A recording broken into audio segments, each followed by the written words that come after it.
moom kenn tudd ko xam nga turam génnul kenn tudd ko. mais il a suffi que Ousmane parle. mais question de positionnement là aussi mais c'est ce que non en fait li ma lay wax mooy ne maanaam yow da ngay dëggal li may wax nii dama ni Bougane il est dans la politique il fait de la politique. il se considère comme un opposant donc il a des postures d'opposant. Bougane bi muy bind textam bu gàtt boobu noonu maa ngi koy relever benn matin tutoiement la utiliser. il n'était même pas dans le vouvoiement il était dans le tutoiement. Anta Babacar Ngom dafa tontu parce que elle s'est sentie piquée comme moom nee na dafa toogoon ci ruqam depuis boobu ba tey génnul saa waay toog ba léegi di door a génn ndax ñu ngi leen di door a jàpp. mais 100 jours yi mat na nag. Thierno Bocoum tontu Pape Malick Ndour tontu Abdou Mbow tontu ñooñu ñëpp ana ñu woon te duñu woon ne nelaw. ak Thierno Alassane Sall bokku ci. ñoom ñëpp dañ doon nelaw. c'est que loolu aussi je voulais souligner parce que j'ai vu ci benn journal après ñu doolaale ci photo. non je n'ai pas vu réagir. il n'en fait pas partie.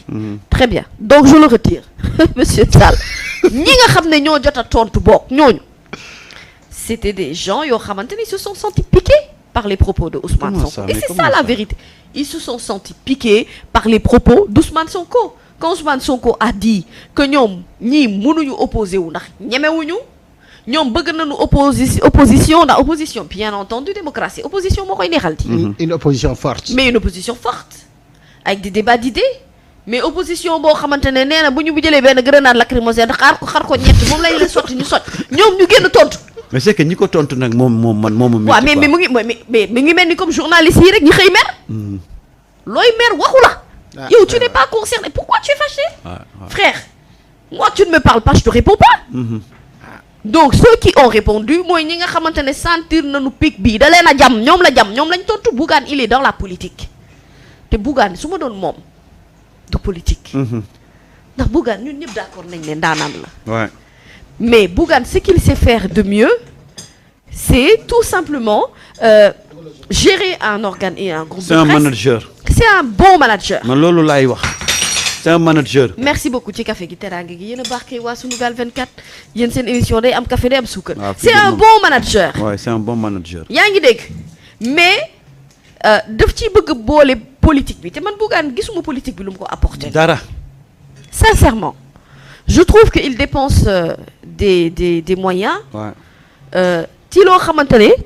casquette bi mu am même en tant que chef d'entreprise ou en tant que journaliste bataille boobu mën na ko mener. soxlawul woon dugg ci politique bi. et puis il y a un moment pour faire de la politique il y a un tout autre moment pour gérer une entreprise. tout à fait c'est important ça. te avant ngay génn di convaincre ñi ci mbedd bi da ngay convaincre ñi nga nekkal ba pare. c'est-à-dire que balaa muy génn di wàlli yaan di dem seeti ji feneen. ñi mu nekkal il faut que ñooñu sax ñu ne tey bu ñu doon voté wax dëgg yàlla Bougane la ñuy voté waaw nekk dans un cadre boo xam ne daal vraiment dinañ ne waa ji jàmbaar la. Aliou Top li ma la bëgg wax xam nga ko bu baax li may wax ni dara gënu koo leer. déedéet li nga wax kay leeru. li may wax leer na nañ dama ne balaa moo génn di dem wuti ci feneen ñi mu nekkal ñooñu la war a njëkk convaincre donc politique pour man Bougane warul def politique. Bougane ce qu'il doit faire c'est gérer son entreprise des médias et au-delà de des médias il avait d'autres entreprises annexes yoo xamante ne taxawaloon na ko fii parce que c'est quelqu'un d'assez réfléchi c'est un grand promoteur te nit la koo xamante ne am na envie liggéeyal réewam mais yoon bi mu ko bëgg a jaarale yoon boobu la d'accordul pardon.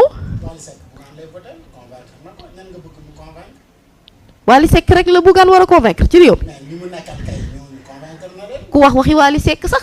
Wally Seck par force la koy convaincre xanaa Wally Seck nag. est-ce que moom convaincre na ko sax. loolu c'est une question that is the question. donc nit di nga bokk ak moom ndey ak baay kat ngeen bokk di liggéey. te kooku mën na laa bañ a faral di. Serigne Boub de nee na waa këram yëpp Sonko la ñu wooteel. ah waaw mu ngi noonu nag. noonu la mel rek. noonu la mel rek. doo ma dugal Bougane daanaan la na des ci ay gestion entreprise. mais li mu wax la question des médias man loolu laa koy conseiller tout le temps parce que là ils prêtent le flanc les tirs viennent de partout. après c'est vrai qu'en tant qu'opposant il faut que nga nangoo dékku yenn nii mais pour man dëgg-dëgg ndaanaan la boo xamante ne expérience am ak xam-xamam mën na ko concentrer ci feneen lu dul di nekk vraiment à répondre à tout va képp koo xamante ne da ngay wax nga dugg ci te pourtant il a été même héroïque à un certain moment ci durant le régime de Macky Sall. ci fin de régime bi booy xool. stratégie Bougane a été héroïque. indi na fi ay opération topp tànk. c'est-à-dire yooyu yëpp mu def ci wàllu politique mënoon na ko def sax en étant leader de des médias. ou en étant journaliste ou en étant tout simplement acteur simple de la société. mais politique.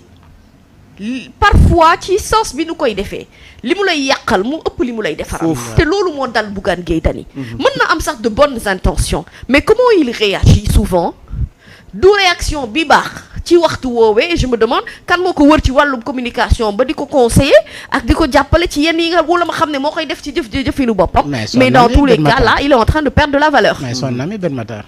Ben Matar moo koy conseillé Ben Matar pourtant c'est un grand journaliste mais je suis pas étonnée c'est pas que j'ai rien contre Ben Matar au contraire c'est un journaliste que j'aime que j'apprécie c'est un ami il le sait très bien mais quand on a vu que même le président Macky Sall était entouré des plus grands journalistes du pays te boobu la gënee nekk cuune dara duma bett ci àdduna. non mais li mu wax nii c'est très important quand même et tout à l'heure quand j'ai fait ce coup de gueule là c'est parce que j'ai vu que il a créé affaire yu nice ci moment boo xam ne pour nga gis un journaliste à part les gens de Sud Quotidien de Sud Quotidien ñoom Sud FM Sud Communication à part ñooñu ak Sidi Lamine Niass Bougane nga gis un journaliste mu ñëw créer lu mel noonu et tout le monde à l'époque était content quoi et puis c'était un très bon groupe et moi ce qui me fait mal c'est que tu n'entends plus ces professionnels là ñu nekk ca biir ay professionnels moi je connais des gens yoo xam ne vraiment c'est des professionnels jusqu'au bout des ongles mais malheureusement tey médias ya mu ngi nekk ci benn combat boo xam ne ça ce n'est pas le combat de des médias. alors man bon bu ma si doon def jàngat damay je vais aller beaucoup plus large. mooy les hommes d'affaires dans la politique. qu'est-ce que cela signifie c'est quoi leurs intentions. lan la ñu bëgg. alors on a cité Bougane. mais Anta Babacar également en fait partie. Tout à fait. Abdoulaye Sylla mën nañ ko ci citer. qui était dans la politique également. mais ces hommes d'affaires là dans d'autres pays par exemple. ne s'intéressent pas dans la politique. mais dans l'accompagnement de la vision politique des hommes. yi nekk ci peut-être ay leaders. dañuy am seen candidat quoi non c'est-à-dire Bougane mënoon na gën a intelligent que li mu def ni pour man. mooy que ni je vais accompagner un leader bu nga xamee bokk nañu gis-gis. alors prenons l'exemple ci li muy faral di gën di wax il incarne l'antisystème. alors comme toi tu incarnes l'antisystème mais tu es un homme d'affaires. et l'antisystème ça t'arrange mais am na ñeneen ñu koy incarner. mais qu'est-ce qui t'empêche de les accompagner ñooñu. nga dem accompagner ñooñu mais nga xam ne ñii bu ñu nekk au pouvoir mais sa vision ak sa bëgg-bëgg sa gis-gis ci ni nga xamante ni noonu la ñuy doxalee mbirum anti-système mais dina mën a avancer. tout à fait et su ko defee yow di nga mën a am le temps de manager. ton entreprise di nga mën di continuer di def tes affaires. et que du la yàqal dara ci li nga xamante ni moom nga li et que tu vas réussir ton combat parce que tu veux le changement et que changement boobu dina am. oui Youssou Ndour il avait bien compris. mais malheureusement à un moment donné également. bi mu duggee ci gouvernement. après ça et waruloon dugg ci gouvernement. après avoir fait son combat waroon na mën a. delluwaat quoi.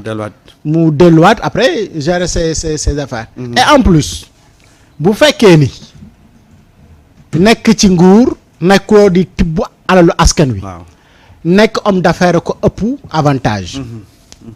bu fekkee ni nag nekk ci nguur moom mooy tibb alalu askan wi mais bu boobaa mooy gën a avantage que nekk homme d'affaires parce que un homme d'affaires quand même c'est un homme bu nga xamante ni tey benn bés yi mën na liggéey salaire u un directeur général wala benn. un homme d'affaires daal c'est un homme d'affaires. waaw comme ni ko paay séeréer bi di waxee. waaw bi affaire. waaw mooy ku bëri affaire it nag di dugal. effectivement mais bon moo tax aujourd'hui Sénégal boo xoolee. ñi nga xamante ni dernièrement ñoo nekk ci politique yëpp da ngay gis na c'est des hommes d'affaires. waaw et dara du la ci bett également.